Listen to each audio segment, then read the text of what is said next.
गांव में तो सब जगह अकाल की परिस्थिति हो गई है। लगता नहीं कि अब इस गांव में ज्यादा दिन रुकना उचित होगा। काम के लिए बाहर गांव तो जाना ही पड़ेगा।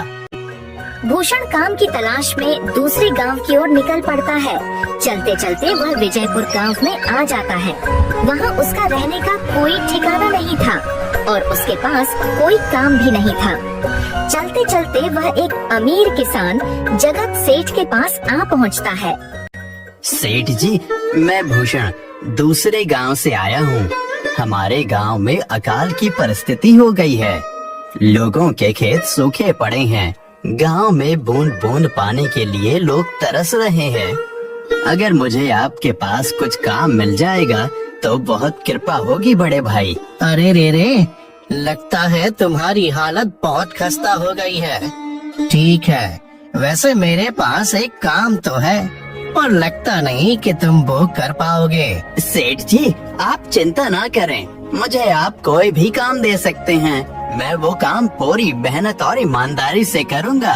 अच्छा ठीक है भूषण, तो कान खोल कर सुन लो। मेरे पास 50 गायें और 50 भैंसे हैं। तुम्हें हर रोज उन जानवरों का गोबर निकालना होगा और रोज सुबह शाम उन्हें चारा पानी देना होगा। महीने के आखिर में तुम्हें इस काम के लिए 200 रुपए मिलेंगे। और हाँ, 2 वक्त का खाना भी हमारी तरफ से मुफ्त दिया जाएगा। बोलो, क्या तुम ये काम कर पाओगे? अरे बाप रे, 50 गाय और भैंसों को संभालना आसान काम नहीं है। पर अब मैं कुछ कर भी तो नहीं सकता और ऊपर से सेठ जी 2 वक्त का खाना भी दे रहे हैं। ठीक है सेठ जी, मैं ये काम कर लूँगा, पर एक विनती है।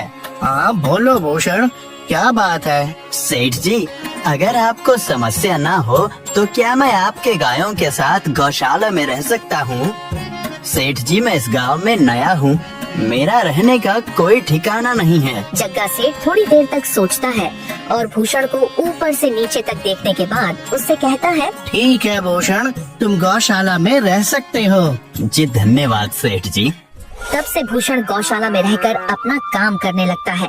वह रोज जल्दी उठकर गाय और भैंसों का गोबर निकालता, उन्हें चारा डालता और समय पर पानी भी पिलाता था। हर रोज भूषण अपना काम ईमानदारी और पूरी मेहनत से करता था। जगत सेठ को भी भूषण का काम बहुत पसंद आने लगा, क्योंकि वह अपना काम सफाई से करता था। एक दिन जगत सेठ भूषण को बुलाकर उससे बोलता है, भूषण, मुझे तुम्हारा काम बहुत पसंद आया है। तुम गाय और भैंसों का अच्छा ख्याल रख रहे हो, इसलिए दूध की गुणवत्ता भी बढ़ गई है और गायें पहले से ज्यादा दूध भी दे रही हैं। इसलिए मैं आज से तुम्हारी तनख्वाह बढ़ाकर पूरे 400 रुपए कर रहा हूँ। आपका बहुत बहुत धन्यवाद सेठ जी। कुछ दिन ऐसे ही बीतने लगते हैं।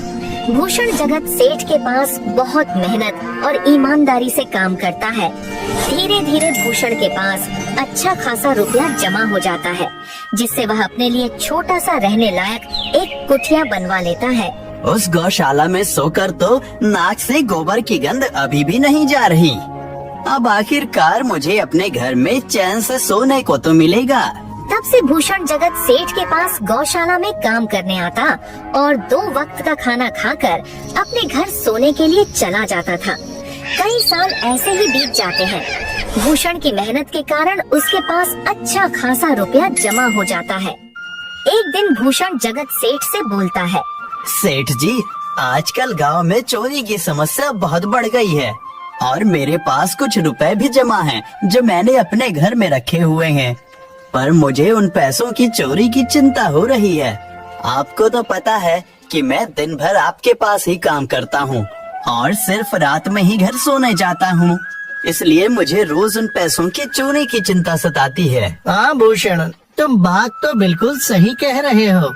आए दिन गांव में नए नए चोरी के किस्से सामने आ रहे हैं और दिन भर तो तुम्हारा घर खाली ही रहता है, तो चोरी होने की संभावना तो जरूर है। जगत सेठ थोड़ी देर सोचता है और फिर भूषण से कहता है, देखो भूषण, ऐसे समय में तो गांव में एक ही जगह है जहां पर तुम्हारा धन सुरक्षित रह सकता है, और वो है जमींदार का घर। क्या जमींदार का घर? हाँ भूषण, इस गांव के जमींदार बहुत ईमानदार और दयालु हैं।